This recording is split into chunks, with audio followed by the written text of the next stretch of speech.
Peux-tu bien me dire c'est quoi la différence entre un REER et un CELI? Et lequel que je devrais choisir? Ben oui, je vais te l'expliquer. Et non seulement je vais te l'expliquer, mais à la fin de cette vidéo, tu vas être toi-même capable de l'expliquer à quelqu'un. Et tout ce que je te demande en échange, c'est de liker la vidéo en appuyant sur le pouce juste en bas. Parce que ça m'aide énormément! Le REER versus le CELI. Quelles sont les différences et lequel choisir? Ça commence maintenant!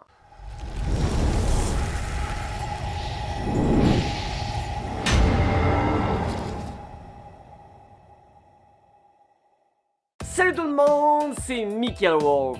Si c'est ta première fois sur la chaîne, ben ici, je parle de tout ce qui englobe le développement personnel et la finance. Parce que la mission, c'est de devenir une meilleure version de soi-même et ce, un petit peu plus à chaque jour.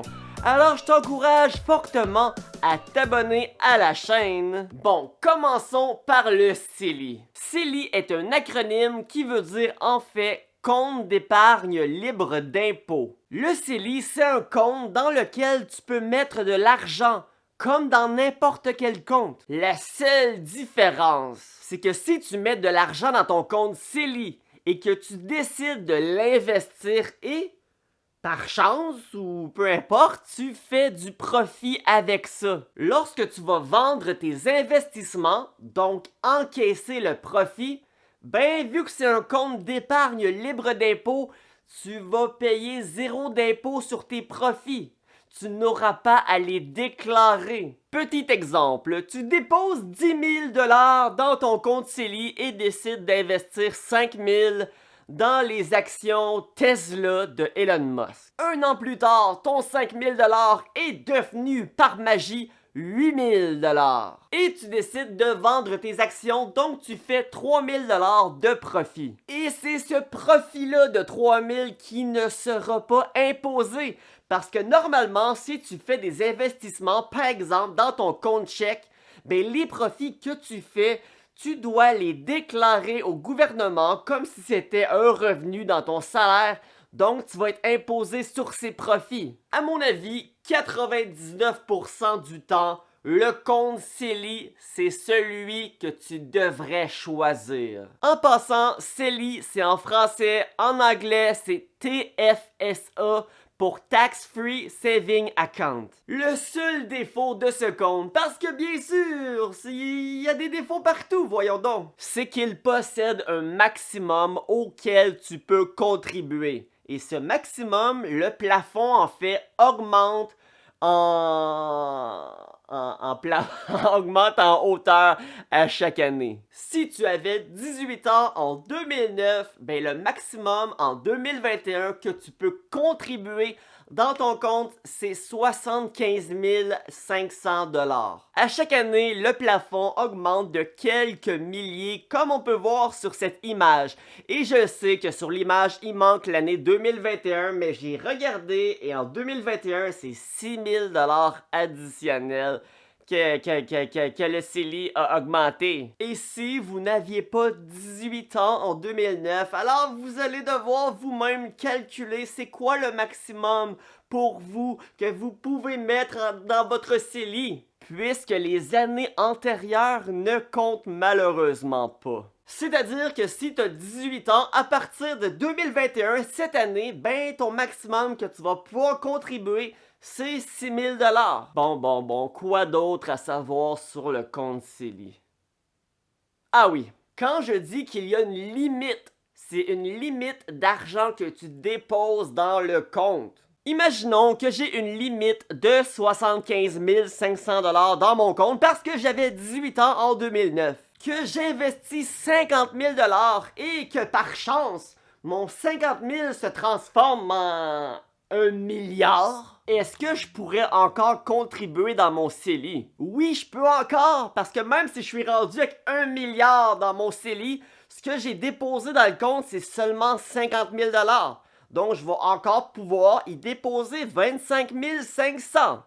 Est-ce que c'est clair? Bon, ben, je pense que c'est assez pour le CELI. Je crois que j'ai nommé l'essentiel.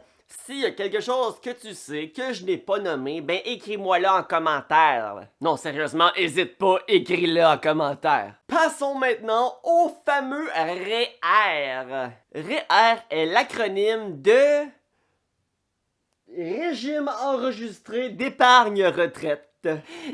Et en anglais, c'est RRSP.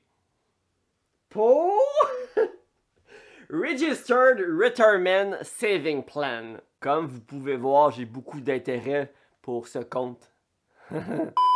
Quand tu gagnes de l'argent, tu as un salaire et à la fin de l'année, tu payes de l'impôt sur ces revenus. Il y a en fait des tranches d'imposition selon combien tu gagnes, donc oui, évidemment, plus tu gagnes, ben plus tu vas payer d'impôts. Donc disons ici, dans mon exemple, que tu gagnes 100 000 $. Tu devrais donc déclarer 100 000 et être imposé sur 100 000.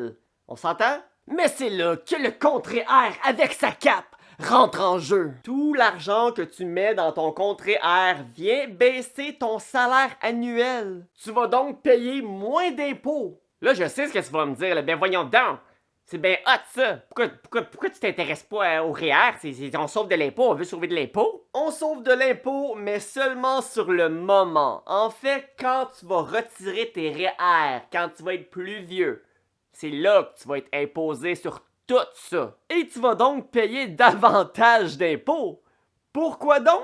Parce que logiquement, là, dans une vie, plus que tu avances dans ta vie, plus tu es supposé gagner. T'es d'accord que si à 50 ans dans ta job, tu gagnes moins cher que quand tu avais 20 ans, il y a un petit problème ici, mon ami, là. Alors, au moment que tu vas retirer tes REER, ça va probablement être un moment dans ta vie que tu gagnes le plus. Donc, tu vas franchir des tranches d'impôts encore plus hautes et payer de l'impôt sur tout ça, là. Bon, donc, l'argent que tu mets dans ton CELI, c'est de l'argent auquel tu as déjà été imposé. Et les profits que tu vas faire avec, tu ne seras pas davantage imposé sur ceux-ci. Tandis que l'argent que tu mets dans ton REER, c'est de l'argent auquel tu n'as pas été imposé. Que peu importe si elle fructifie ou non, ben au moment que tu vas retirer quand tu vas être plus vieux, ben là tu vas payer de l'impôt sur ce montant. Maintenant, si on parle du maximum que tu peux mettre dans ton REER, sérieusement, je vais pas vous mentir, je le sais pas, ok? Je le sais pas. Pourquoi? Je le sais pas. Parce que j'ai pas besoin de le savoir. Ce que t'as à savoir, c'est tout simplement que le compte CELI, c'est de loin le meilleur compte dans lequel tu peux investir et c'est 99% du temps. Là, tu vas me dire, ok, mais c'est quoi le 1% qui reste? Oh oh, bonne question! T'es à l'écoute, mon grand? L'autre 1% qui reste, ben c'est effectivement d'investir dans ton REER, mais c'est un cas exceptionnel. Et si tu veux, je te dis, c'est quoi l'exception, là, hibou, chou, caillou, ben va falloir que tu likes la vidéo, là. Là. C'est bon? T'as fait confiance, t'as liké, là, hein?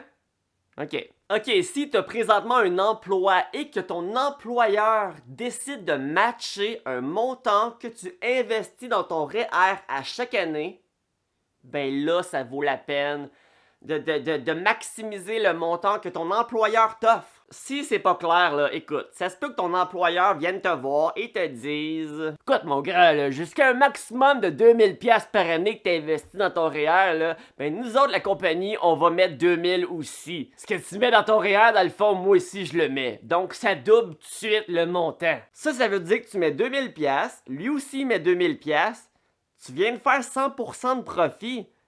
What?